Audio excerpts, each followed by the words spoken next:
আসসালামু আলাইকুম রাহমাতুল্লাহ। আপনারা সকলে কেমন আছেন?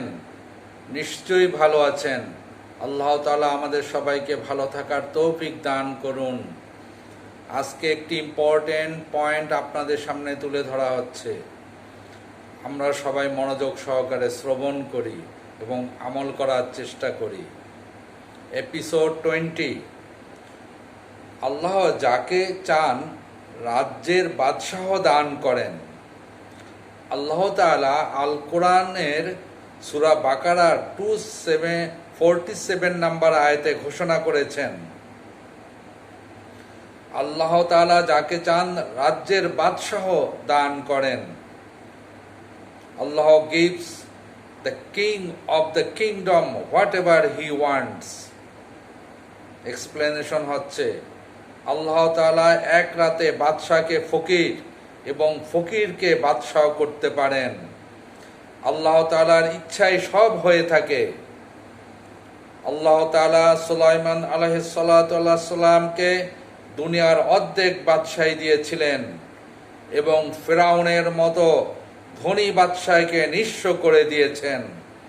সুতরাং বাদশাহী বা প্রেসিডেন্ট হয়ে নিজেকে বড়াই করো না, এটা আল্লাহ তাআলার নেয়ামত। May Allah be the king become beggar and the beggar become king in one night. The will of Allah Almighty is all. Allah gave Sulaiman half the region to half of the world and made rich King Pharaoh to zero. Do not brag yourself for being a king or a president. It is the favor of Allah Ta'ala. আল্লাহর শুকরিয়া করো এবং মানুষের খেদমত করো, কেননা যে কোনো মুহূর্তে আল্লাহ তোমার এই বাদশাহীকে কেড়ে নিতে পারেন। আর সাবধান, বাদশাহ হয়ে ক্ষমতার অপব্যবহার করো না। Paradise Allah and serve the people, because at any moment Allah can take away the king from yours. And be careful, don't abuse the power of being a king. কেননা এর জন্য তোমাকে আল্লাহর কাছে জবাবদিহি করতে হবে। Because for this you have to be accountable to Allah.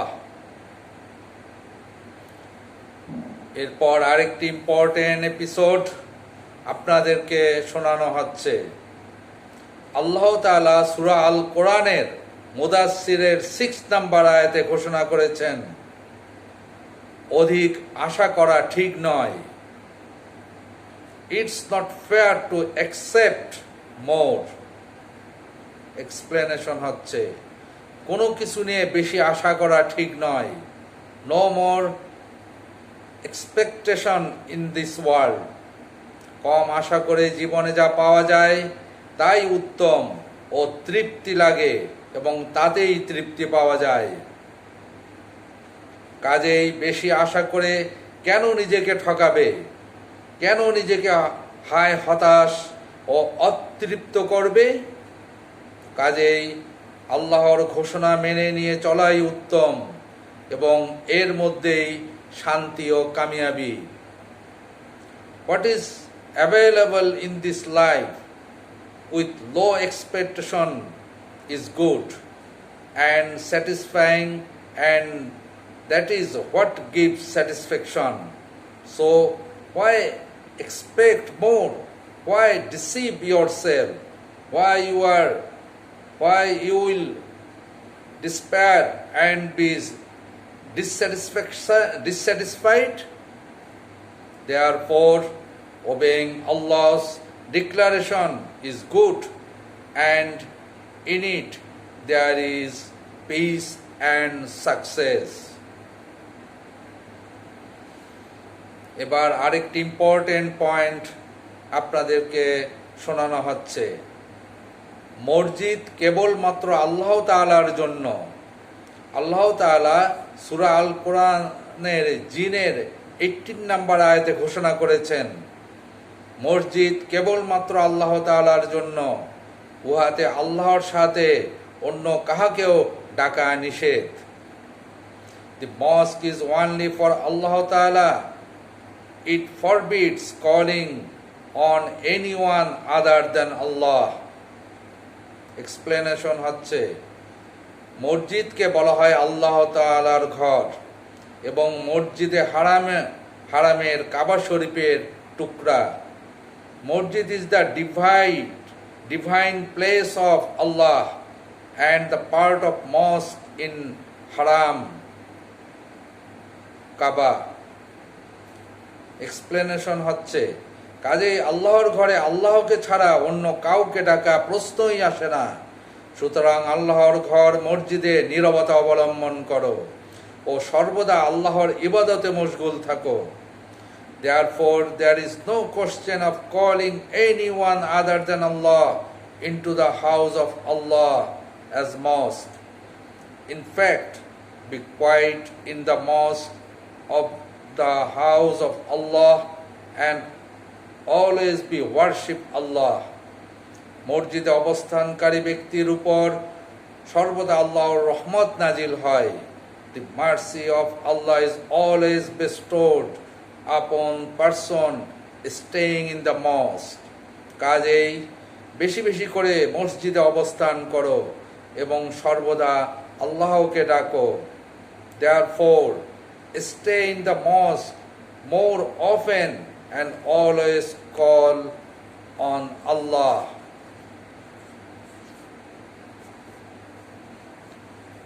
আরেকটি ইম্পর্টেন্ট এপিসোড আপনাদেরকে শোনানো হচ্ছে।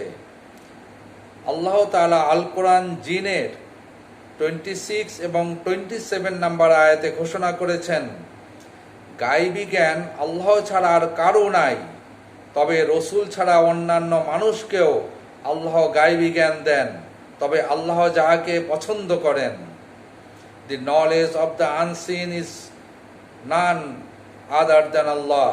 However, Allah gives the knowledge to the people other than the messenger, but Allah choose whom He likes.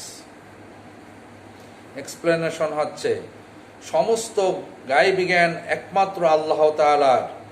এক সেকেন্ড পর কি হবে মানুষ তা জানে না। সমুদ্রের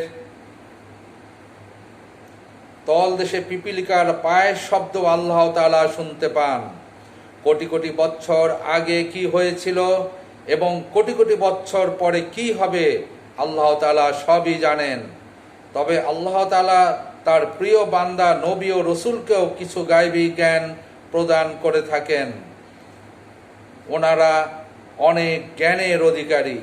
তাছাড়া আল্লাহ যাকে চাহেন সেই সব প্রিয় বান্দাকে আল্লাহ তাআলা কিছু গায়বী জ্ঞান দান করেন। এটা আল্লাহ তাআলার এক বিশেষ রহমত স্বরূপ ওনার প্রিয় বান্দার উপর। All the invisible knowledge belong to Allah alone. People don't know what happened after 1 second. Great Allah can hear the sound of ant in the land under the sea. Allah Ta'ala knows what happened billion of years ago and what will happen after billions of years. However, Allah gives some invisible wisdom to His beloved prophet. They possess a lot of knowledge. In addition, Allah Ta'ala gives some invisible knowledge to those desirous friends whom He wants. This is a special mercy of Allah Ta'ala upon His beloved servant. Thank you everybody for listening. সবাইকে ধন্যবাদ এই important পয়েন্টগুলি শোনার জন্য। আল্লাহ তাআলা আমাদের সবাইকে আমল করার তৌফিক দান করুন। আল্লাহুম্মা সাল্লি আলা সাইয়্যিদিনা وعن شفيعنا وحبيبنا ومولانا محمد صلى الله عليه وعلى آله وأصحابه وبارك وسلم